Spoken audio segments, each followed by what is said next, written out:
आणि आता सुरुवात करूया आजच्या 0 आवरला। भाजप खासदार कंगना रनौत यांचं दिल्लीतलं निवासस्थान, या निवासस्थानी भरलेली राष्ट्रसेविका समितीची बैठक, इथं ठेवलेले सरसंघचालक डॉक्टर हेडगेवार आणि गोळवलकर गुरुजींचे फोटो आणि या सभेमध्ये हातात माईक पकडून भाषण करणाऱ्या राष्ट्रवादीच्या खासदार सुनेत्रा पवार। हा फोटो गुरुवारी सोशल मीडियावर आला आणि बघता बघता महाराष्ट्राच्या राजकारणामध्ये त्याची जोरदार चर्चा सुरू झाली। कंगना रनौत यांनी सोशल मीडियावर हा फोटो शेअर केला, त्यानंतर स्वतः सुनेत्रा पवारांनी सुद्धा हा फोटो शेअर केला। मात्र त्यानंतर सुनेत्रा पवारांच्या अकाउंटवरून हा फोटो डिलीट झाल्याचं दिसलं। त्यानंतर एक स्पष्टीकरणाची पोस्ट त्यांच्या सोशल मीडिया अकाउंटवर झळकली। एका मीटिंगमधील माझ्या उपस्थितीबद्दल चर्चा सुरू आहे आणि त्याबाबत मी स्पष्टीकरण देऊ इच्छिते की त्यामागे कोणताही राजकीय हेतू नव्हता, असं त्यांनी म्हटलं। दुसरीकडे त्यांच्या या उपस्थितीबद्दल अजित पवारांना जेव्हा माध्यमांनी प्रश्न विचारला तेव्हा त्यांनी सुद्धा मिश्किल प्रतिक्रिया देत आपण आपल्या पत्नीला तिकडे का गेली होतीस हे विचारू असं म्हटलं। हे सगळं घडल्यानंतर हा विषय शांत होईल असं वाटलं होतं, मात्र तसं झालं नाही। भाजपचे मुख्य प्रवक्ते केशव उपाध्यायांनी पोस्ट करत शरद पवार गटावर जोरदार टीका केली। सुनेत्रा पवार यांच्या संघाच्या कार्यक्रमातल्या उपस्थितीमुळे दुखावलेल्या शरद पवार गटाला आता शाहू फुले आंबेडकरांची विचारधारा धोक्यात आल्याची भीती वाटत असल्याची टीका त्यांनी केली। त्यानंतर रोहित पवारांनी टीका करत शाहू फुले आंबेडकरांची विचारधारा म्हणायचं आणि संघाच्या बैठकीला जायचं हा वैचारिक दुटप्पीपणा असल्याची टीका केली। मग मुख्यमंत्री देवेंद्र फडणवीस यांनी देखील आपण स्वतः स्वयंसेवक असल्याचं सांगत संघ विरोधकांचा समाचार घेतला। दुसरं म्हणजे सत्तेत भाजपसोबत असून सुद्धा अजित पवार संघाच्या बैठकांना हजर राहत नाहीत। संघाच्या बौद्धिकाचं निमंत्रण असतं पण तिकडेही ते फिरकत नसल्याचं दिसतं। प्रत्येक संघटनेची वैचारिक बैठक वेगळी असली तरी इतर संघटनांच्या बैठकीला हजेरी लावण्यावरून एवढं राजकारण खरंच आवश्यक आहे का, असा सवाल यामुळे उपस्थित झालाय आणि त्याच अनुषंगानं आहे आजचा आपला प्रश्न। तो पाहण्यासाठी जाऊया पोल सेंटर। बघा, आजचा आपला प्रश्न आहे, महाराष्ट्राच्या राजकारणामध्ये राष्ट्रीय स्वयंसेवक संघाचा विरोध हा फक्त राजकीय पोळी भाजण्यासाठी होतो असं वाटतं का? होय आणि नाही असे 2 पर्याय उपलब्ध आहेत। तुम्हाला योग्य वाटेल त्या पर्यायावर तुम्ही वोट करू शकता। तर एकीकडे शिवशाहू फुले आंबेडकरांची विचारधारा म्हणायचं आणि दुसरीकडे संघाच्या बैठकीला हजेरी लावायची हा दुटप्पीपणा असल्याचा आरोप शरद पवारांच्या राष्ट्रवादीचे आमदार रोहित पवारांनी केला। तर अजित पवारांच्या पक्षातल्या नेत्यांनी संघाच्या बैठकीला जाणं यात आश्चर्य काय, असा सवाल करत जितेंद्र आव्हाडांनी खोचक टीका केली। माझं एकच म्हणते, अजितदादा असतील नाही तर त्यांच्या पक्षाला RSSची भूमिका काय हे कुठेतरी त्यांना जाणून घ्यावं। त्याच्याचबरोबर पूर्वीच्या काळामध्ये जेव्हा OBC आरक्षण दिलं गेलं होतं तेव्हा कमंडल यात्रा काय होती हे सुद्धा कुठेतरी RSSच्या प्रमुखांना त्यांनी विचारलं पाहिजे। मला असं वाटतं की सत्तेत ते गेलेत, त्याचं कारणं वेगळी आहेत, पण तिथे गेल्यानंतर त्यांचे विचार काय त्यांनी स्वीकारले नसतील, पण कुठेतरी त्यांच्यावर प्रेशर असेल, एखाद्या बैठकीला या, एखादा फोटो येऊ द्या, मग कुठेतरी एक संदेश जातो की हे सुद्धा आता RSSचा विचार तिथं स्वीकारायला लागलेले आहेत। मग एका बाजूला तुम्ही पुरोगामी विचार म्हणता, एका बाजूला तुम्ही चव्हाण साहेबांचं नाव घेता, एका बाजूला तर शिवशाहू फुले आंबेडकरांचं नाव घेता आणि दुसऱ्या बाजूला RSSच्या बैठकीला तुम्ही जात असताल, नाही तर तुमचे प्रतिनिधी जात असतील, मग हे दुटप्पी भूमिका आहे आणि आज या राजकारणामध्ये दुटप्पी भूमिका लोकांना नको आहे। आता ते संघातच गेलेत म्हटल्यावर करणार काय तुम्ही? संघाच्या कार्यक्रमाला हजेरी लावली तर काय मोठं आहे? उद्या अजितदादा फुल पॅन्ट घालून गेले तर त्याच्यात हसण्यासारखं काय आहे? दादांचं पण माझी बायको मिनिट टू मिनिट कुठे गेली होती हे मी विचारत नाही, पण त्यांनी विचारूही नाही। ते तेवढ्या स्वतंत्र मनोवृत्तीचे आहेत, ते शाहू फुले आंबेडकरांना मानणारे आहेत, त्यामुळे स्त्रियांवरती असा दबाव आणि असं ते करणार नाहीत। तर दिल्लीमध्ये ही बैठक झाल्यानंतर पत्रकार जेव्हा अजित पवारांकडे पोहोचले आणि या सगळ्याविषयी अजित पवारांना प्रतिक्रिया विचारली तेव्हा अजित पवार नेमकं काय म्हणाले बघूया। मी विचारतो, मला माहीत नाही, माझी बायको सकाळपासून संध्याकाळपर्यंत कुठं जाते ते मिनिट मला माहिती नसतं। आपण आत्ताच विचारलेलं आहे, मी आता विचारतो का ग कुठं गेली होती? काय खरंच ना, मला म्हणजे कधी कधी तो तुमचा अधिकार आहे। तर नवी दिल्लीतल्या राष्ट्रसेवा समितीच्या बैठकीला हजेरी लावल्यानंतर अगोदर सुनेत्रा पवारांनी तिथला फोटो सोशल मीडियावर टाकला आणि त्यानंतर काही वेळानं डिलीट केला। त्यानंतर पुन्हा वेगळी पोस्ट करत स्पष्टीकरण दिलं। त्यांनी नेमकं काय म्हटलंय पाहूया। एका मीटिंगमध्ये माझ्या उपस्थितीबाबत चर्चा सुरू आहे, ज्याबाबत मी स्पष्टीकरण देऊ इच्छिते की त्यामागे कोणताही राजकीय उद्देश नव्हता। यात इतर महिला खासदारही सहभागी होत्या।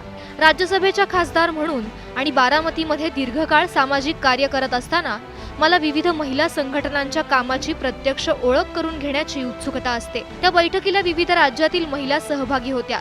त्यांचे उपक्रम आणि कार्यपद्धती समजून घेण्यासाठीच मी तिथे गेले होते. त्यावेळी मला बोलण्यास सांगितलं तेव्हा मी फक्त 2 शब्दात माझी भूमिका मांडली. कृपया माझ्या या उपस्थितीचा राजकीय अर्थ काढू नये. तर सुनेत्रा पवार यांची राष्ट्रसेविका समितीच्या कार्यक्रमामध्ये उपस्थिती, त्यानंतर त्यांनी दिलेलं स्पष्टीकरण आणि शरद पवार यांच्या राष्ट्रवादीकडून होणारी टीका, या सर्वांवर मुख्यमंत्री देवेंद्र फडणवीस यांनी प्रतिक्रिया दिली आहे. राष्ट्रीय स्वयंसेवक संघ ही काय बंदी असणारी संघटना आहे का, असा सवाल करत त्यांनी विरोधकांचा समाचार घेतला. RSS काय बँड ऑर्गनायझेशन आहे? मी स्वतः राष्ट्रीय स्वयंसेवक संघाचा स्वयंसेवक आहे. मला अभिमान आहे स्वयंसेवक असण्याचा. आणि मला राष्ट्रीय स्वयंसेवक संघाने नेहमी राष्ट्रवाद शिकवला आहे. मला नेहमी समाजातल्या प्रत्येक व्यक्तीला सोबत घेऊन आपल्याला देशाचं कल्याण करायचं हे शिकवलेलं आहे. त्यामुळे समजा कोणी राष्ट्रीय स्वयंसेवक संघाच्या एखाद्या कार्यक्रमात गेलं तर त्याच्याकरता एवढा आकांडतांडव करण्याची आवश्यकता काय आहे? तर राष्ट्रसेविका समिती ही राष्ट्रीय स्वयंसेवक संघाच्या विचारावर चालणारी महिलांची संघटना आहे. पाहूया या संघटनेचा इतिहास आणि कार्यक्षेत्र नेमकं काय आहे. ग्राफिक्सच्या माध्यमातून बघूया, त्यासाठी जाऊया मीडिया सेंटरला. बघा, राष्ट्रसेविका समितीचा इतिहास. ही समिती राष्ट्रीय स्वयंसेवक संघाशी समांतर असलेली हिंदू राष्ट्रवादी महिला संघटना आहे. 1936 मध्ये या संघटनेची, या समितीची स्थापना झाली. महिलांमध्ये राष्ट्रभक्ती रुजवणं आणि महिला सक्षमीकरण हे याचे प्रमुख उद्देश आहेत. विचारधारा संघाची आहे, मात्र राष्ट्रसेविका समितीचं स्वतंत्र अस्तित्व आणि कार्यक्षेत्र. भारतात आणि परदेशात सुद्धा सामाजिक कार्य ही समिती करते.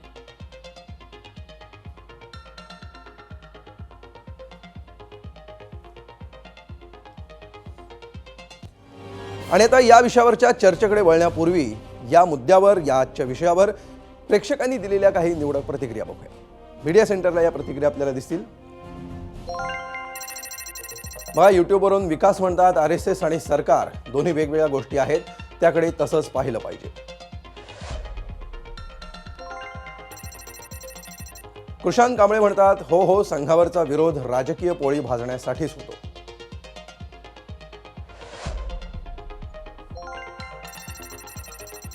राहुल मुळे म्हणतात कसाही विरोध केला तर त्याचा काही उपयोग होत नाही.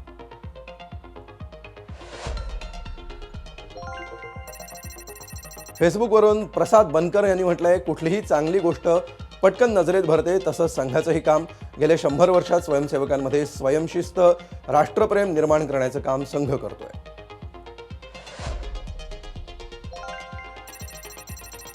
तर उल्हास राऊत म्हणतात आम्ही आमच्या वयाच्या 5व्या वर्षापासून स्वयंसेवक आहोत, पण गेल्या 100 वर्षामध्ये संघटनेत बदल झालाय. आमच्या लहानपणी जी RSS होती ती आता दिसत नाही.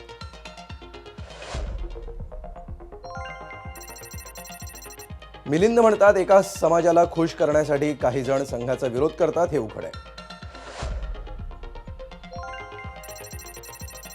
राजेश जाधव यांचं म्हणणं आहे की संपूर्ण देशाला माहिती आहे की संघानं काय कामं केली आहेत, त्यामुळे विरोधकांचे आरोप दावे प्रतिदावे फोल ठरतात.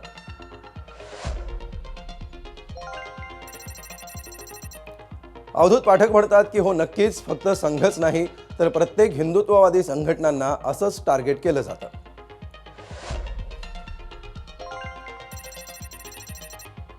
विनाश शेख म्हणतात ज्यांचा जन्म वातानुकूलित राजवाड्यात झालाय त्यांना संघाचा संघर्ष समजू शकत नाही.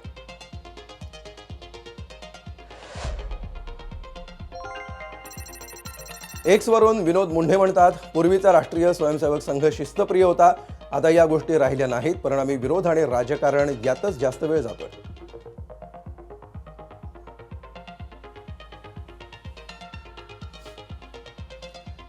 आणि आता या विषयावरच्या चर्चेकडे आपण वळूया, त्यासाठी जाऊया गेस्ट सेंटरला. या विषयावर चर्चा करण्यासाठी आपल्याबरोबर सध्या 4 मान्यवर आहेत. भाजपचे मुख्य प्रवक्ते केशव उपाध्याय आहेत, त्याचबरोबर राष्ट्रवादी शरदचंद्र पवार पक्षाचे प्रवक्ते मेहबूब शेख आहेत, राष्ट्रवादी काँग्रेसचे आमदार अमोल मिटकरी आहेत आणि हिंदुत्ववादी कार्यकर्ते भरत आमदापुरे सुद्धा आहेत. चौघांचंही स्वागत या चर्चेमध्ये. अमोल मिटकरींपासून या चर्चेला आपण सुरुवात केली पाहिजे. अमोलजी, ज्या प्रकारे गेल्या 24 तासामध्ये सगळ्या घडामोडी घडत आहेत, याविषयी नेमकी पक्ष म्हणून आपली भूमिका काय आहे हे आधी आपण मांडा. सुरुवातीला या बैठकीला लावलेली उपस्थिती, त्यानंतर तो जो फोटो टाकला होता तो डिलीट का केला असा एक सवाल उपस्थित झाला. पुन्हा स्पष्टीकरण द्यावंसं का वाटलं आणि शरद पवार गटाकडून या सगळ्यावर होणारी टीका, काय आपली भूमिका असेल?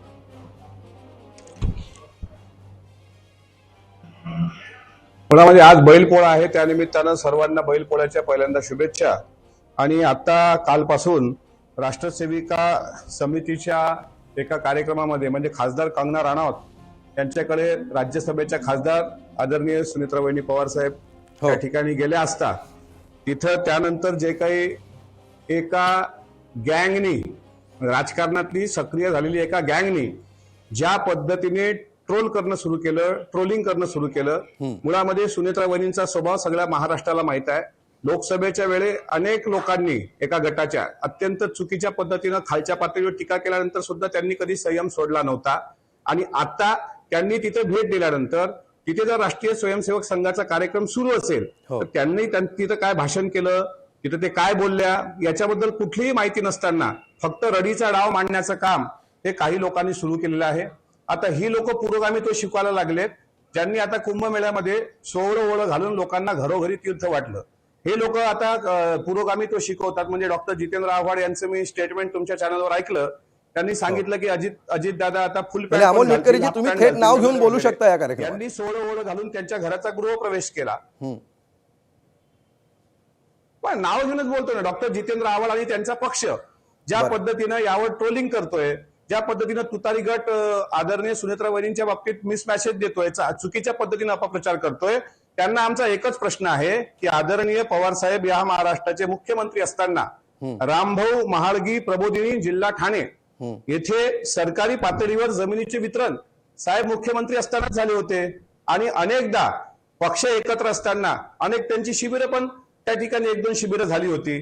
त्याच्यामुळं एखाद्या कार्यक्रमाला हजेरी लावणं म्हणजे त्याच विचारसरणीला तुम्ही आता तिलांजली दिलेली आहे, तुम्ही आता फुले शाहू आंबेडकरवादी नाही आहे असं ते आकांड तांडव करतायत. आणि जो डंका पिटतायत ते फक्त आसुये पोटी एक मळमळ त्यांच्या मनामध्ये आहे, दुसरं काही नाही. आणि आता कुठला कामधंदा उरलेला नाही आणि त्यामुळं काहीतरी डिस्टर्ब करायचं. आणि एक रोहित पवार नावाचे नेते जे त्या सुनेत्रावहिनींच्या अगदी कुशीत वाढलेत, त्यांच्या मुशीत वाढलेत, ज्यांना अजितदादांनी जिल्हा परिषदेच्या वेळी तिकीट दिलं पहिल्यांदा पुण्याला आणि त्यांना राजकारणामध्ये आणलं, ते आता पुरोगामित्व सांगायला लागेल. यांनी पुरोगामी आणि प्रतिगामी याची एकदा व्याख्या क्लिअर करायची ना. काय आहे तर एखादा व्यक्ती एका कार्यक्रमाला एखाद्या गेला म्हणजे तोच त्या विचाराचा झाला. आणि राष्ट्रीय स्वयंसेवक संघाचा विचारधारा त्यांच्या पद्धतीने तो संघ पुढे नेत असतो. एखाद्या अनेक कार्यक्रमाला पवार साहेब पण गेलेले आहेत.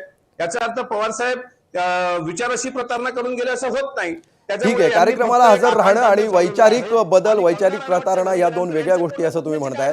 मेहबूब शेख यांना आपण हेच विचारलं पाहिजे. मेहबूब शेख, शरद पवारांच्या राष्ट्रवादीला, तुमच्या पक्षाला काय प्रॉब्लेम आहे? जर सुनेत्रा पवार या कार्यक्रमाला हजर राहतात आणि त्या ठिकाणी भाषण करतात तर तुम्हाला हा दुटप्पीपणा, वैचारिक दुटप्पीपणा का वाटतोय?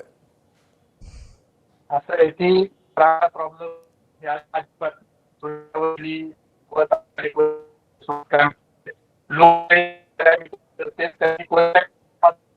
ठीक आहे, मेहबूब शेख यांचा आवाज आपल्यापर्यंत नीट पोहोचत नाहीये. मेहबूबजी, कदाचित काही कनेक्टिव्हिटीचा इश्यू असू शकतो. पुन्हा एकदा रिकनेक्ट करण्याचा मी प्रयत्न करेन. PCR ला तशी विनंती करतो. केशव उपाध्यायांकडे आपण जाऊया. केशवजी, ज्या प्रकारे आत्तापर्यंतचं राजकारण आपण बघितलेलं आहे, अनेक इतिहासातल्या घटना आहेत ज्या तुम्हालाही माहिती आहेत, सगळ्यांना माहिती आहेत, कशा प्रकारे वेगवेगळी विचारसरणी असणारे नेते एकमेकांच्या व्यासपीठावर जातात. आत्ताच नेमका ह्या इश्यू होण्याचं काय कारण आहे असं तुम्हाला दिसतंय? आणि काय नेमकं संदेश, काय नेमकं नॅरेटिव्ह ह्याच्यातनं उभं केलं जातंय, त्याचा प्रयत्न केला जातोय असं तुम्हाला वाटतंय? दोन गोष्टी आहेत अमोल. साधारणतः एक तर सगळ्यात पहिली गोष्ट, विरोधकांकडे आत्ता सरकारवरती टीका करायला कोणत्याही प्रकारचे मुद्दे उपलब्ध नाही आहेत.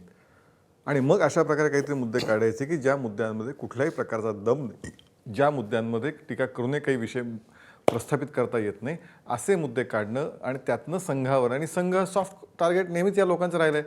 कारण संघ कधी स्वतःहून काही सांगत नाही, बोलत नाही, आणि संघावरती हे जी सगळी लोक बोलतात त्यातनं एक प्रकारे एक अशी प्रतिमा, म्हणजे मला हेच कळलं नाही की मला म्हणजे शरद पवारांची स्टेटमेंट आठवतात. मी मी मी माझं जे सगळे ट्विट केलं त्या भूमिकेतनं होतं की जणू काही सुनेत्रा वहिनी तिथे गेल्या म्हणजे शाहू फुले आंबेडकरांची जी विचारधारा ती धोक्यात आली अशी भीती या लोकांना वाटायला लागली. म्हणजे असं म्हणणं की म्हणजे मुळामध्ये शाहू फुले आंबेडकरांची विचारधारा धोक्यात येतेच कशी? सगळ्यात पहिला मुद्दा, ती धोक्यात येणारच नाही. कारण मुळात असं आहे की जर येणार आणि तरी आलीच असेल तर मी सगळ्या ट्विटमध्ये पण मी सांगितलं की त्यावेळी ती आली की ज्यावेळी तुम्ही वहिनींना पवार वहिनीबद्दल हे बोललात की घरचे आणि बाहेरचे असा फरक, उपरेपणाची वागणूक जेव्हा दिली. कारण शाहू फुले आंबेडकर विचारसरणी महिलांमध्ये भेद करायला शिकवत नाही, भेदाभेद करायला शिकवत नाही, जे शरद पवारांनी केलं. जर शाहू फुले आंबेडकर विचारसरणी धोक्यात आली असेल किंवा ती खोटी पडली असेल तर शरद पवारांची त्या कृतीतून पडली होती, हे संघात गेली म्हणून पडली नव्हती. दुसरं असं आहे की सगळ्यामध्ये जर शाहू फुले आंबेडकर विचारसरणी ही देशावरती प्रेम करायला शिकवते, मग 92 साली विमानातनं, संरक्षण दलाच्या विमानातनं जे आरोपी आणले गेले ती त्यावेळी खऱ्या अर्थाने ती शाहू फुले आंबेडकर विचारधारा पराभूत झाली होती असं मी म्हणेन. कारण ती काही शाहू फुले आंबेडकरांनी ते मान्य असू शकत नव्हतं. त्यामुळे त्याच्यापेक्षा संघाच्या जो संघ सातत्याने या देशातला एक संस्कारी वर्ग घडवतोय, देशभक्त घडवतोय, राष्ट्रवादी विचारांचं एक प्रकार प्रसरण या ठिकाणी करतोय, देशाला एक चांगले दिशा देण्याचा प्रयत्न करतोय, अशा संघाच्या बैठकीला उपस्थित राहिलं म्हणून केवळ तुम्ही टीका करत असाल आणि काय आमची विचारसरणी धोक्यात येईल अशी हे करसाल तर मला वाटतं हा ढोंगीपणा आहे. ठीक आहे केशवजी, सगळ्यात महत्त्वाची हा भूमिका लक्षात ढोंगीपणा ठेवली आहे असं तुम्ही म्हणताय. मेहबूब शेख यांच्याशी आपला संपर्क झालेला आहे. मेहबूबजी, दोन्ही प्रवक्ते बोललेले आहेत आणि त्यांची भूमिका तुमच्या लक्षात आली असेल. प्रश्न असा आहे की अशा प्रकारे जर सुनेत्रा पवार या राष्ट्रसेविका समितीच्या बैठकीला जात असतील तर तुम्हाला नेमका प्रॉब्लेम काय आहे? हा वैचारिक प्रॉब्लेम आहे किंवा जो काही शब्द तुम्ही वापरलात तसं तुम्हाला का वाटतं?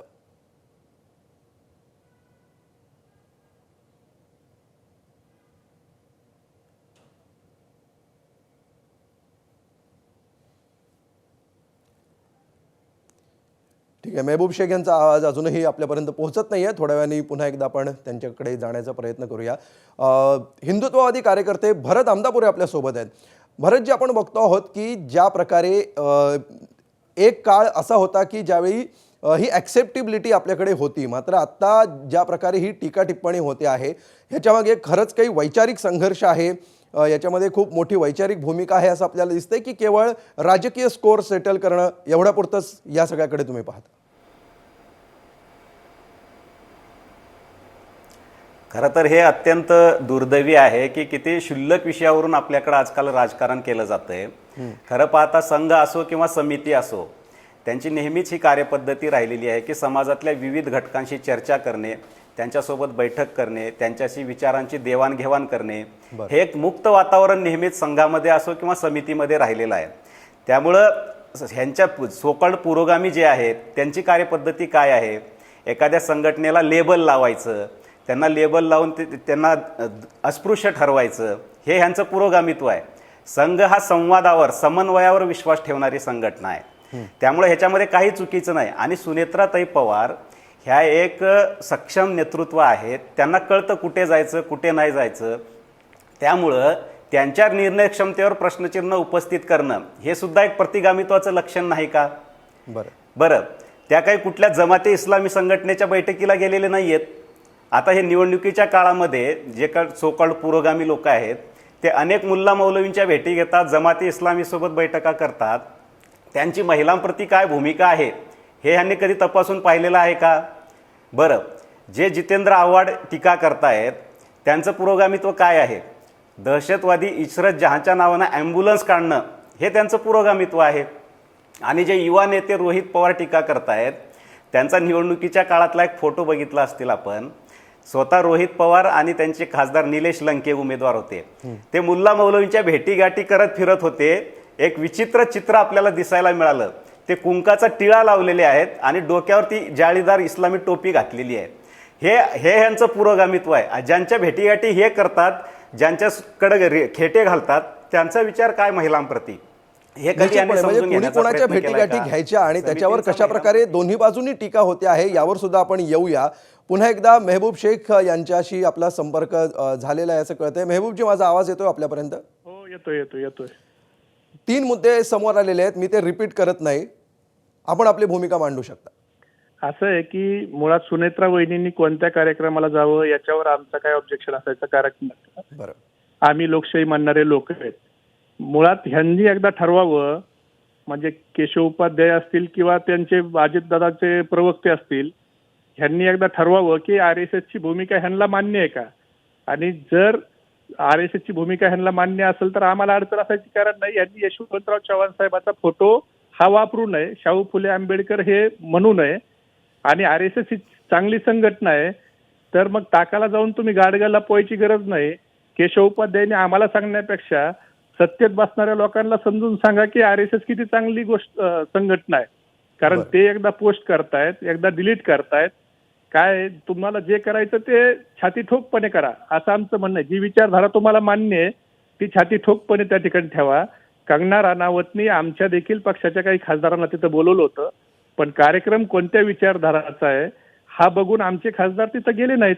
सुनेत्राताई गेले, ह्याच्याबद्दल आमचं काही म्हणणं नाही. पण आता दादांनी चव्हाण साहेबाचा फोटो टाकायची आवश्यकता नाही, शाहू फुले आंबेडकरांचं नाव घ्यायचे त्या ठिकाणी आवश्यकता नाही. तुम्ही डबल ढोलकी वाजवू शकत नाही. तुम्हाला कोणता तरी एक स्टँड घ्यावा लागेल. आणि हे जे केशव उपाध्याय साहेब पवार साहेबांच्या बद्दल सांगतायत की कोण आरोपी आणले, उपाध्याय साहेब हे तुमचं नॅरेटिव्ह खोटं बोलणं बंद करा.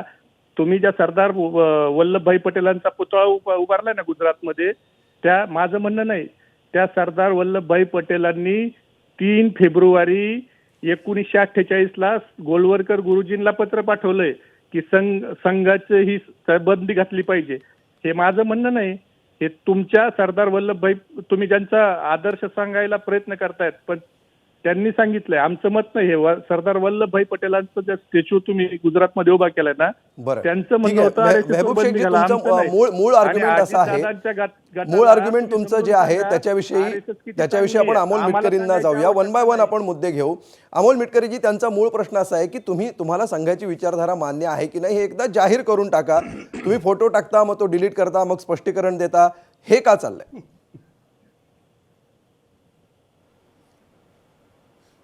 राष्ट्रवादी काँग्रेस पक्षाला शाहू फुले आंबेडकर आणि यशवंतराव चव्हाण साहेबांच्या विचार मांडण्याची पूर्ण मुभा आहे. कोणी तीनपट माणसांनी आम्हाला विचारधारा सांगण्याची अजिबात गरज नाही. आम्ही आमची विचारधारा प्रामाणिकपणे जोपासतोय. आम्ही महायुतीमध्ये असून सुद्धा राष्ट्रीय स्वयंसेवक संघाने आमच्यावर आता म्हणून मेहबूब शेखजी, आपण भाषेची पातळी या कार्यक्रमामध्ये राखणार आदरार्थी संबोधूया आणि वन बाय वन चर्चा करूया. मेहबूब शेखजी प्लीज. याचं थोबाड मला चांगल्या पद्धतीने बंद अमोल मिटकरी आणि मेहबूब शेख, तुम्हाला दोघांनाही विनंती आहे, आपली भाषा आपण जपून वापरूया. मुद्दे सगळ्या सर्व मुद्द्यांचं स्वागत आहे, मात्र भाषा जपली पाहिजे. अमोल मिटकरींना उत्तर पूर्ण करू द्या. फुले आंबेडकर यशवंतराव चव्हाण की आम्ही गेलो म्हणून दाखवा. ठीक आहे मेहबूब शेखजी, तुमचा मुद्दा लक्षात आलेला आहे. अमोल मिटकरींना उत्तर देऊ द्या. आम्ही गेलोय आणि म्हणून आता हा रडीचा डाव ठीक आहे मेहबूब शेखजी शांत व्हा. तुमचा मुद्दा पोहोचलेला आहे. उत्तर तर घेऊ द्या. मेहबूब शेखजी उत्तर तर घेऊ द्या. अमोल मिटकरी बोला. 3 पट आणि 4 पट काय त्याला म्यूट करा ना. तो बोलत असताना आम्ही बोललोय का? आम्ही शांतपणे ऐकून घेतलं. त्याला आणि त्याला आदरानं बोलायला लावा. वापरायची. तो जर एकेरी बोलत असेल तर मला सुद्धा एकेरी बोलता येतं. पण एखाद्या 3 पाट माणसांनी अजितदादांना शाहू फुले आंबेडकर आणि यशवंतराव चव्हाण सांगण्याची आवश्यकता नाही. अजितदादा ते बाळकडू प्यालेले आहेत. सुनेत्रा वहिनींनी आजपर्यंत सुद्धा तुम्ही बघा अमोलजी, लोकसभेमध्ये बारामतीच्या ज्या पद्धतीने निवडणूक झाली, ज्या पद्धतीने एकेरी भाषेमध्ये टीका केल्या गेली, ज्या पद्धतीने सर्व तुतारी गटाच्या प्रवक्त्यांनी इतक्या खालच्या पातळीवर टीका केल्यानंतर ना अजितदादांनी संयम सोडला, ना सुनेत्रा वहिनींनी संयम सोडला. हीच आमची शाहू फुले आंबेडकरांची शिकवण आणि विचारधारा आहे. आणि जर कंगना राणावतकडे गेले असतील, आता यांच्या खासदाराला आमंत्रण होतं, निमंत्रण होतं की कंगना राणावत दिलं नव्हतं हे फक्त यांनाच माहित आहे. आता जिथं कुणाला बोलावलं जातं त्या ठिकाणी जातात. स्वतः पवार साहेब जातात. यांनी सांगावं ना, रामभाऊ महाळगी प्रबोधिनीच्या ठाण्यात जागा पवार साहेब मुख्यमंत्री असतानाच त्यांनी दिली. याचा अर्थ पवार साहेबांनी शाहू फुले आंबेडकर विचारधारा सोडली असं होत. आणि डॉक्टर जितेंद्र आव्हाडांनी पुरोगामित्व सांगायचं का? आता ज्या जितेंद्र आव्हाडांनी पुरोगामित्व. ठीक आहे मेहबूब शेख आणि अमोल मिटकरी, तुम्ही दोघांनी मुद्दे मांडलेले आहेत. हे मुद्दे आपण पुढे घेऊन जाणार आहोत की जरी राजकीय युती झाली असली तुमची आणि राष्ट्रवादीची, तुमचा पक्ष संघाची विचारधारा मानणारा, संघातून जन्माला आलेला पक्ष, संघाच्या विचारधारेचा पक्ष आणि शाहू फुले आंबेडकरांच्या विचारधारेतून आम्ही आलेलो आहोत असं म्हणणारा अजित पवारांचा पक्ष, यांची फक्त राजकीय युती वेगळी असू शकते ना? म्हणजे त्याच्यामध्ये संघाची पूर्ण विचारसरणी जशीच्या तशी अजित पवारांनी त्यांच्या पक्षांनी स्वीकारलीच पाहिजे, असं काही राजकीय बंधन असावं असं तुम्हाला वाटतंय का? सगळ्यात पहिल्यांदा लक्षात घ्या की अशा प्रकारे कुठलं म्हणजे स्वतः संघाचं सुद्धा असं म्हणणं नसतं की सक्तीने कुठलीही गोष्ट लादली जावी. त्यामुळे अजित पवारांचा राष्ट्रवादी पक्ष आमच्या सोबत आला म्हणून त्यांनी लगेच संघाची स्वीकारलीच पाहिजे अशी दस्तूरखुद्द संघाची पण अपेक्षा नाही. त्यामुळे कारण संघ हा परिवर्तनावरती विश्वास ठेवतो, सक्तीवरती विश्वास ठेवत नाही.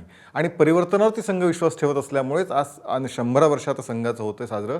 या 100 वर्षामध्ये संघ इतका मोठा झाला, वाढला, कारण शेवटी त्यांनी लोकांची मनं बदलली. दुसरा त्यातला मगापासून मुद्दा मांडण्याचा प्रयत्न करतोय, खरं म्हणजे यामध्ये संघाच्या कार्यक्रमात गेले म्हणून आक्षेप घेण्यासारखं काय होतं? म्हणजे यापेक्षा भयानक घटना, जसं म्हणजे माजिद मेनन सारख्याला ज्यांनी मुंबई बाँबस्फोटाला अनेक आरोपींचं वकीलपत्र घेतलं, त्याला खासदार करताना नाही ती शाहू फुले आंबेडकर विचारधारा धोक्यात आली. किंवा जितेंद्र आव्हाडचं उदाहरण आमच्या आता मित्रांनी दिलं, त्यावेळी शाहू फुले आंबेडकरांची विचारधारा धोक्यात नाही आली. मुळात शाहू फुले आंबेडकरांची विचारधारा सुद्धा या देशावरचं प्रेमच सांगते ना, मुलींमध्ये मतभेद करू नका हेच सांगते ना. मग त्यावेळी इथं अडचणी येते कुठे त्याच्यामध्ये फरक होण्याचा? आणि जर एखाद्या अशा कार्यक्रमाला गेलो तर त्याच्यावरनं जणू काही फार मोठं गडबड झाली असा आव आणणं आणि संघावर टीका करणं. मुळात संघावर टीका करा, संघ आपल्याकडे काम करतो. तुम्ही संघावर टीका केलीत खूप म्हणून काही त्याच्यामध्ये संघ लहान होत नाही, संघ उलट वाढतच जातोय. पण यातनं तुमचं कोतेपण ते दिसून येतं. वैचारिक तुमच्या म्हणजे आता असं मुद्दे काही मांडलेच जात नाहीयेत. म्हणजे त्यांची विचारधारा काय? त्या वल्लभभाई पटेलांनी जरी हे केलं असेल तरी वल्लभभाई पटेलांनंतर संघावरचं ज्यावेळी निर्दोष सुटले त्यावेळी संघावरची बंदी हटली होती. इंदिरा गांधींनी सुद्धा बळजबरीने त्यावरती बंदी घालण्याचा प्रयत्न केला, त्यावेळेस त्यानंतर सुद्धा संघ त्यानंतर बाहेर आला. त्यामुळे हे काही नवीन अशा विरोध पचवणं आणि विरोधाला विरोध म्हणून घेत असताना त्यातनं आपली पुढे वाढत राहणं हे संघाचं वैशिष्ट्य आहे. आणि संघाने नेहमीच राष्ट्रवाद शिकवला, देशभक्ती शिकवली. यात आक्षेप घेण्याचं काय? याच्यामध्ये ते गेल्यामुळे आक्षेप घेण्याचं काय याच्यामध्ये? ठीक आहे, भरत आमदापुरेजी, ह्या स्वतंत्र विचारधारा आहेत आणि दोन्ही विचारधारा दोन प्रकारचे नॅरेटिव्ह मांडले जातात. एक असं की सगळेजण एकच सांगतायत, संघ जे सांगतोय तेच शाहू फुले आंबेडकरांची विचार परंपरा सांगते, तेच इतर आणखी कुठल्या विचार प्रणाली सांगतायत, अशा प्रकारे विचार करणारी एक पद्धत आहे. आणि दुसरी आहे की प्रत्येकाच्या परस्पर विरोधी भूमिका असल्या तरीसुद्धा त्यांचं सहअस्तित्व असणारा आपला देश आहे आणि त्यामुळे ते सहअस्तित्व आपण मान्य करायला पाहिजे. पण या वैचारिक भूमिकांमध्ये फरक आहे हे सुद्धा मान्य करायला पाहिजे. शाहू फुले आंबेडकरांची विचारधारा आणि संघाची विचारधारा या स्वतंत्र आहेत हे देखील मान्य करायला पाहिजे, अशी दुसरी विचार करण्याची पद्धत आहे. तुम्हाला यातली कुठली पटते आणि सध्या नेमकं काय घडतंय? सांगतो. आता जे लोक पुरोगामित्वाचा ढोल बडवत आहेत त्यांचं पुरोगामित्व कोणतं आहे हे मी आपल्याला थोडक्यात सांगतो. जे रोहित पवार आक्षेप घेत आहेत, जे जितेंद्र आव्हाड आक्षेप घेत आहेत, ह्यांचे नेते शरद पवार त्यांनी काय भूमिका घेतली होती महिलांच्या बाबतीमध्ये की बहुपत्नीत्व आणि ट्रिपल तलाक हे इस्लामी धर्माचा अविभाज्य भाग आहे, त्यात सरकार हस्तक्षेप करू शकत नाही. आज 21व्या शतकामध्ये शरद पवारांचं महिलांच्या प्रती हे धोरण आहे. सुप्रियाताई सुळेंनी काय भूमिका घेतली होती? बुरखा पद्धती किंवा हिजाब पद्धती हे इस्लामी कायद्याचा अविभाज्य भाग आहे, त्यामुळे सरकारने त्यामध्ये हस्तक्षेप करू नये, तो त्यांच्या धर्मस्वातंत्र्याचा भाग आहे. भरतजी, तुम्ही तुमचे मुद्दे मांडा. मला फक्त तुम्हाला मूळ प्रश्न असा विचारायचा आहे की हे जितेंद्र आव्हाड किंवा शरद पवार किंवा सुप्रिया सुळेंच्या विचारसरणीविषयीचा प्रश्न नाहीये, ज्या दोन मुख्य विचारधारा आपण म्हणतो आहोत त्याविषयी माझा प्रश्न आहे. नाही, पुरोगामित्व त्यांचं कोणतं आहे हे आपल्याला लक्षात घ्यावं लागेल ना. पुरोगामित्व म्हणजे काय? स्वातंत्र्य, समता, बंधुता, स्त्री पुरुष समानता, आधुनिक मूल्य स्वीकारणे.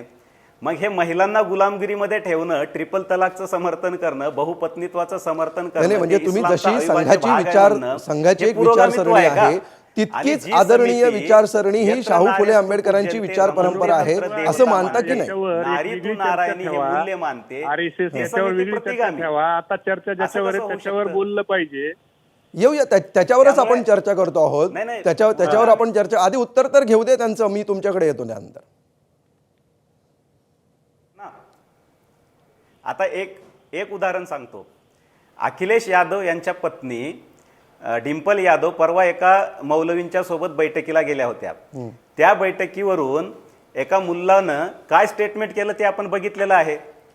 त्याच्यावर कधी हे बोलतात का? ते यांचं पुरोगामित्व आहे का?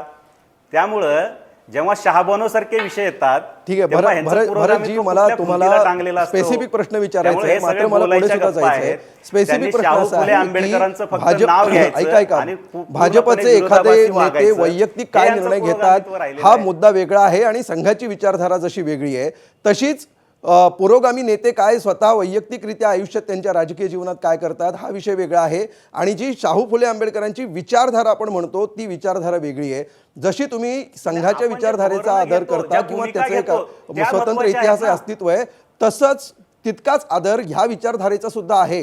केला जावा, केला पाहिजे, केला जातोय असं तुम्हाला वाटतंय का? नेते आत्ताचे काय करतात हे सोडून द्या. नाही, आपण पुरोगामित्व हे कशावरून आपण त्यांचं पुरोगामित्व तपासणार? ज्या भूमिका ते घेतात त्याच्यावरून तपासणार ना. हे स्त्री पुरुष समानता हे पुरोगामित्वाचं एक महत्त्वाचं मूल्य आहे का नाही? त्या बाबतीत हे भूमिका काय घेतात? तर ट्रिपल तलाक किंवा बहुपत्नीत्व हे धर्माचा अविभाज्य भाग आहे, त्यात सुधारणा होता कामा नये. कसलं पुरोगामित्व आलं हे? डॉक्टर बाबासाहेब आंबेडकरांनी बुरखा पद्धतीवर काय कठोर टीका केलेली आहे, यांनी कधी वाचले का? ते वाचण्याचे जरा कष्ट घ्यावेत. फक्त उठता बसता शाहू ठीक फुले आहे, मूळ आंबेडकर विचारसरणी शाहू फुले आणि त्याचं आंबेडकर करू नये. इम्प्लिमेंटेशन थोडं प्रत्यक्षात वाचन काय करावं, केलं त्यांनी जातं काय यावर विचार आम्ही ठरवू सांगितले असं ते तुम्ही बघावं. म्हणताय. तशा मेहबूब शेखजी, पद्धतीचं धोरण पुन्हा आखावं. एकदा तुमचा जो मूळ बिनजोडा पिटण्यामध्ये आर्ग्युमेंट आहे पुरोगामित्व की नाहीये. क्लिअर करा. तुम्ही एकतर संघाची विचारधारा मान्य करा किंवा शाहू फुले आंबेडकरांची विचारधारा मान्य करा असं जे तुमचं आर्ग्युमेंट आहे. त्याच्यावर जो प्रति आर्ग्युमेंट येत आहे की हे मान्य करायची गरजच काय? मुळात आम्ही आमची वेगळी विचारसरणी ठेवू शकतो आणि राजकीय युती करू शकतो, याला हरकत काय? हे असं कंपल्शन कशाला? हे आर्ग्युमेंट तुम्हाला पटतंय का? हे बघा, असं आहे की मी पहिल्यांदा सांगितलं की लोकशाहीत कुणाला कोणती विचारधारा मानायची हा त्याचा वैयक्तिक अधिकार आहे. बरं. सो आता आमच्याकडे जे इन्व्हिटेशन कार्ड आमच्या खासदारांनी पाठवलं त्याच्यावर क्लिअर कट तो राष्ट्रीय स्वयंसेवक संघाचा कार्यक्रम आहे. तिथं सुनेत्रा वहिनींनी जावं का नाही जावं हा त्यांचा प्रश्न आहे. अजितदादा डिसेंबरला स्वयंसेवक संघाच्या कार्यक्रमाला जात नाही, सुनेत्रा वहिनी जातात. त्या संघाच्या कार्यक्रमात गेल्या, त्यांनी पोस्ट टाकली, मग पोस्ट डिलीट का केली? आणि ज्या यशवंतराव चव्हाण साहेबाचा फोटो ते बॅनरवर लावतात, ज्या सरदार वल्लभभाई पटेलांचं सांगितलं जातं, त्यांनी स्वयंसेवक संघावर बंदी घातलेली आहे. मग त्यांचे फोटो लावायचा आपल्याला नैतिक अधिकार आहे का? शाहू फुले आंबेडकरांचं नाव घ्यायचा आपल्याला नैतिक अधिकार आहे का? आमचं साधं म्हणणं आहे की ताकाला जाऊन गाडगं लपू नका. तुम्हाला ती विचारधारा मान्य असेल ती तुम्ही मान्य करा, आमचं काही म्हणणं नाहीये. फक्त दोन्ही विचारधारेत तुम्ही बसता आणि जे बाकीचे जे लोक बोलतायत हे आजचा विषय सोडून जे तुमच्यासोबत सत्तेत बसलेत ते तुमची विचारधारा मान्य करायला घाबरतायत का? जाहीररित्या जातायत तुमच्या कार्यक्रमाला, परत पोस्ट डिलीट करतायत. मग संघ किती चांगला आहे हे भारताला सांगण्यापेक्षा, आम्हाला सांगण्यापेक्षा तुमच्यासोबत सत्तेत बसलेल्या लोकांना सांगा. त्यांना जर वाटलं संघाची विचारधारा चांगली आहे तर त्यांनी ती स्वीकारावी, आमचं काही दुमत नाही. पण जे करायचं ते छाती ठोकपणे करावं. एकदा जाऊन परत डिलीट करणं हे शोभत ठीक आहे, मुद्दा लक्षात आला. अमोल मिटकरीजी, आमचं काही म्हणणं नाही. अमोल मिटकरीजी, याचं एकदा क्लिअर उत्तर तुम्हाला द्यावं लागेल की हे जे हेजिटेशन आहे हे हेजिटेशन नेमकं कशामुळे, किंवा याला उघड उघड कुठलीही भूमिका घेणं, ते स्वीकारणं किंवा नाकारणं हे राजकीय अडचणीचं ठरतंय का?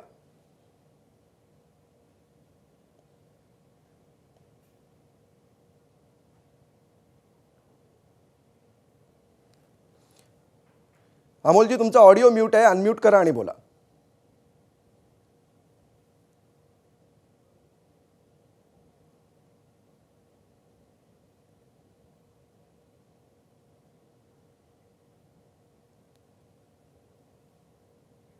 ठीक आहे, त्यांचा आवाज आपल्यापर्यंत येत नाहीये. संघटनेचे कार्यकर्ते सांगत होते बोला. तर त्यांना मी फक्त महिला समानतेचं एवढंच सांगतो की सगळ्यात पहिलं महिलांचं आरक्षण हे शरद पवार साहेबांनी दिलं स्थानिक स्वराज्य संस्थेत. मुलीच्या वडिलाच्या संपत्तीत 50% वाटा द्यायचा कायदा हा मुलींना वडिलाच्या संपत्तीत पवार साहेबांनी केला. संरक्षण विभागात 11% महिलांना पहिल्यांदा आरक्षण संरक्षण विभागात पवार साहेबांनी दिलं. म्हणून आता जे सिंदूर ऑपरेशन झालं त्याच्यात ज्या 2 महिला भगिनी गेल्या ते पवार साहेबाची दूरदृष्टी होती, त्यांनी ते आरक्षण देऊन पहिलं महिलांना तिथं जायला लावलं. म्हणून महिलांच्या बद्दल एका मुलीवर थांबणारे पवार साहेब आहेत. त्यामुळे महिलांच्या बद्दलचं पवार साहेबांना द्वेष आहे का प्रेम आहे हे महाराष्ट्रातल्या देशातल्या महिलांना माहिती आहे.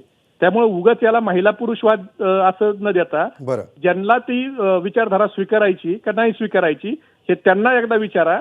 आणि आमचं म्हणणंच नाही, तुम्ही त्यांना पटवून सांगा RSS किती चांगलं आहे आणि बरं. त्यांनी ते जाहीर स्वीकारावं. आमचं काही दुमत नाही, फक्त आमचं म्हणणं आहे की फोटो टाकून डिलीट करू नका. उलट ठीक आहे, आपण उत्तर घेऊया. अमोल मिटकरींचा आवाज आपल्यापर्यंत आता पोहोचतो आहे. अमोल मिटकरीजी, माझा प्रश्न कदाचित तुम्हाला ऐकू आला असेल. याचं वाईट वाटलं पाहिजे ह्या दोघांना.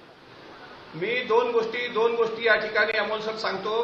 पोस्ट टाकायची, पोस्ट कोण डिलीट करायची, अनेकांनी अनेक पोस्ट टाकून अजून डिलीट केल्यानंतर त्यांनी त्यांचं स्पष्टीकरण दिलं नाही. त्यामुळं आम्हाला चर्चेत सहभागी होण्याच्या पूर्वी एकदा असं सांगितलं होतं का इथं श्री रोहित पवार म्हणजे तुतारी गटाचे नेते, ज्येष्ठ नेते ते येणार आहेत चर्चेमध्ये, ते येणं अपेक्षित होतं. पण ठीक आहे, त्यांचा प्रतिनिधी आला असेल तरी आम्ही तुम्हाला सांगतो की यामध्ये याच्यापूर्वी अनेकांनी अनेक पोस्ट केल्या, नंतर त्या डिलीट पण केल्या. त्याचं उत्तर जर मागत बसलो तर तुमचा वेळ पुरणार नाही. दुसरं असं आहे की तुतारी गटाचे एक खासदार नथुराम गोडसेंचा चित्रपट करतात, ज्यांचं नाव आहे खासदार डॉक्टर अमोल कोल्हे. त्यावेळेस ती विचारसरणी नव्हती का? नंबर 2, प्रणव मुखर्जी जे काँग्रेसचे ज्येष्ठ नेते आहेत ते 7 जून 2018 उघडपणे राष्ट्रीय स्वयंसेवक संघाच्या व्यासपीठावर नागपूरला गेले होते. आणखी नंबर 31चं उदाहरण देतो. पुलोदचं सरकार ज्यावेळेस पवार साहेबांनी स्थापन केलं त्यामध्ये त्या मंत्रिमंडळात उत्तमराव पाटील, प्रतिभाताई टोपले आणि हशू अडवाणी हे संघाचे स्वयंसेवक नव्हते का? त्याच्यामुळे कोण पोस्ट टाकायची, कोण डिलीट करायची, कोण पुरोगामी आहे, कोण प्रतिगामी आहे हे मी रोहित पवारांना विचारलं असतं. पण त्याच्या प्रतिनिधीला त्यांच्या इथं विचारण्यात काही अर्थ नाही. त्याच्यामुळे आम्ही पुरोगामी आहोत हा डंका मारणाऱ्यांनी आपण कितपत पाण्यात ते अगोदर पाहायला पाहिजे. ठीक आहे, अमोल मिटकरीजी, डॉक्टर कोल्हेंबद्दल तुतारी गटाची काय भूमिका आहे हे एकदा तुतारीने सांगावं. ठीक आहे, आपण त्यांना ती विचारू. मात्र तुम्हाला जो मूळ प्रश्न मी विचारलाय त्याचं तुम्ही उत्तर द्या. ह्या अशा प्रकारच्या गोष्टी आहेत. यापूर्वी सुद्धा संघाच्या बौद्धिकाला अजित पवारांना आमंत्रण होतं, मात्र ते तिकडे गेले नाहीत. त्यानंतर कालचा जो प्रकार, त्यानंतर तो फोटो डिलीट झाला, हे हेजिटेशन का आहे, ही चलबिचल का आहे? तर ही एक प्रकारची नाजूक परिस्थिती झाली आहे, ही एक राजकीय अडचण ठरते असं तुम्हाला वाटतंय? याच्यामुळे हे होतंय. नेमकी तुमची भूमिका काय आहे? राष्ट्रीय स्वयंसेवक संघाने त्यांच्यासोबत आता महायुतीमध्ये आम्ही भारतीय जनता पार्टीसोबत महायुतीतला घटक आहोत. आम्ही ज्या वेळेस आता हिवाळी अधिवेशनाच्या वेळेस अनेकदा बोलावलं जातं, पण ना संघाने आमच्यावरती विचारधारा लादली ना आम्ही हे मात्रही कोणाच्या महाराष्ट्रातल्या हिंदू, मुस्लिम, ख्रिश्चन कोणी असेल त्यांच्या मनात शंका असण्याचं कारण नाही. माझा प्रश्न असा आहे की ज्या सुनेत्रा वहिनी इतक्या खालच्या पातळीवर त्यांच्यावर टीका झाल्यानंतर, इतक्या गलिच्छ भाषेवर त्यांच्या बोलल्यानंतर, अगदी काय काय म्हटलं गेलं प्रेस कॉन्फरन्समध्ये, कोण कोण हसलं, कोल्हे आणि त्यांच्या एका नेत्याचं तर जे काय पुण्याचा एक नेता आहे त्यांचा चेहरा तुम्ही कधी विसरूच शकत नाही. ठीक आहे, मला केशव उपाध्यायांकडे जायचं आहे. मात्र अमोल मिटकरीजी, ठीक आहे, तुम्ही उत्तर पूर्ण करा. मला फक्त एवढंच प्रश्न विचारायचा आहे. लोक आकांत तांडव करतायत, त्यांनी डिलीट केलं, त्यात काय गैर आहे? ठीक आहे, अमोलजी, तुम्हाला असं म्हणायचं आहे का की तुमची विचारधारा ही शाहू फुले आंबेडकरांचीच आहे, मात्र संघाच्या विचारधारेचा तुम्ही आदर करता, हे तुम्ही सांगू शकता? किंवा शाहू फुले आंबेडकर, यशवंतराव चव्हाण साहेबांचीच आमची विचारधारा आहे. आणि भारतीय संविधानाच्या नियमानुसार प्रत्येक धर्माचा, प्रत्येक पंथाचा, प्रत्येक नागरिकाचा सन्मान करणं हे भारतीय संविधान आम्हाला शिकवतो. सामाजिक व राजनैतिक न्याय हा शब्द आहे. समता, स्वातंत्र्य, बंधुता हा सुद्धा प्रियांबल मधला शब्द आहे. त्या विचारधारेवर काम करणारा राष्ट्रवादी काँग्रेस पक्ष आणि आमच्या पक्षाचे दोन्ही नेते आदरणीय अजितदादा आणि आदरणीय सुनेत्रा वहिनी इतक्या खालच्या पातळीवर बोलणारी लोक अनेकांच्या सभा मी पाहिल्यात बारामतीमध्ये, पण एकानेही उत्तर आम्ही कोणाने उत्तर दिलं नाही, कारण ती आमची प्रथा परंपरा नाही आहे. त्याच्यामुळे ठीक आहे, अमोलजी, तुमची भूमिका लक्षात आलेली आहे. केशवजी, जर आपण महाराष्ट्रातली उदाहरणं आत्ताची बघितली, जुनी बघितली, तरी सुद्धा अगदी शिवसेनेच्या पहिल्या वर्धापन दिनाचं उदाहरण राज ठाकरेंनी दिलेलं होतं. त्यानंतर दोन्ही ठाकरे बंधू लाल बावट्याच्या व्यासपीठावर गेलेले होते, प्रणव मुखर्जी आलेले होते. एक काळ असा होता ज्यावेळी वैचारिक आदानप्रदान होतं, राजकीय युत्या होत नव्हत्या. आता राजकीय युत्या व्हायला लागलेल्या आहेत, मात्र वैचारिक अडचणी व्हायला लागलेल्या आहेत. कसं पाहायचं याच्याकडे? वैचारिक शेवटची दिसतच नाहीये. मुळामध्ये वैचारिक मुद्दे कुठे मांडले गेले याच्यामध्ये? केवळ शाहू फुले आंबेडकरांची विचारधारा धोक्यात आली बघा, असं म्हणणे ती धोक्यात येत नसते. त्या मांडणीसाठी मुळात त्यात आक्षेप काय आहे, ह्याचे एक दोन मुद्दे आले का? संघावर बंदी घातली वल्लभभाई पटेलांनी, हे उदाहरण इथे लागू आहे. म्हणजे त्याच्यानंतर संघावरची बंदी उठली, संघ मोठा झाला, संघ देशाच्या सर्व भागात पोहोचला, ही वस्तुस्थिती आहे. आणि त्या ठिकाणी आपण कुठे आहोत? जो काही सातत्याने शाहू फुले आंबेडकरांचा जप करतोय आणि आपली स्थिती काय आहे ह्याचा विचार तुम्ही करता आहोत की नाही. माझं म्हणणं ठीक आहे, माझं तर म्हणणं आहे की जे प्रिएम्बलमध्ये म्हटलंय बंधुता समता हे मुद्दे संघही मानतो, आम्ही मानतो, ते प्रत्यक्ष अंमलात आणतो. पण तरीसुद्धा जर काही मतभेदाचे मुद्दे असतील तर तरीसुद्धा एकमेकाबद्दलचा आदर ठेवून चर्चा होऊ शकते.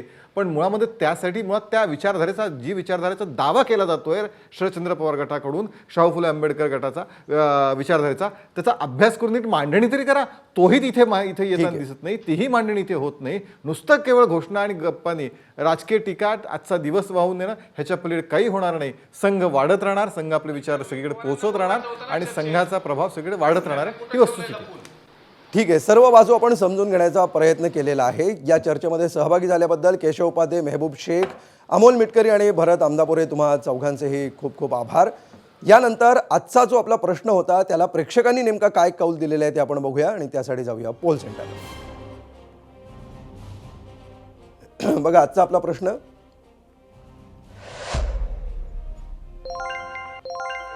महाराष्ट्राच्या राजकारणामध्ये राष्ट्रीय स्वयंसेवक संघाचा विरोध हा फक्त राजकीय पोळी भाजण्यासाठी होतो असं वाटतं का?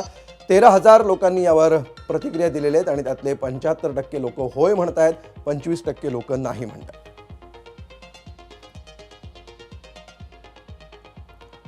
तर कुठल्याही पक्षाची किंवा संघटनेची वैचारिक भूमिका हा अत्यंत जिव्हाळ्याचा विषय महाराष्ट्राचा राहिलेला आहे आणि सर्व प्रकारच्या विचारधारा स्वीकारणं, नाकारणं, त्याच्यावर होणारे वादविवाद आणि त्याच्यातून निघणारे नवनवीन मुद्दे ही सुद्धा महाराष्ट्राची परंपरा राहिलेली आहे. आणि या परंपरेला पुढे नेत असताना त्याला केवळ राजकीय स्वरूप देणं योग्य नाही आणि त्याचबरोबर या प्रकाराला केवळ राजकीय वादापुरतं गुंडाळणं सुद्धा योग्य नाही असंच आपल्याला म्हणावं लागेल. या चर्चेमध्ये तूर्त आणि 0 आवरमध्ये सुद्धा आज आम्ही इथेच थांबतो आहोत. एक ब्रेक इथे घेणार आहोत आणि ब्रेक नंतर आपण भेटूया स्पेशल रिपोर्टमध्ये. पाहत रहा ABP माझा.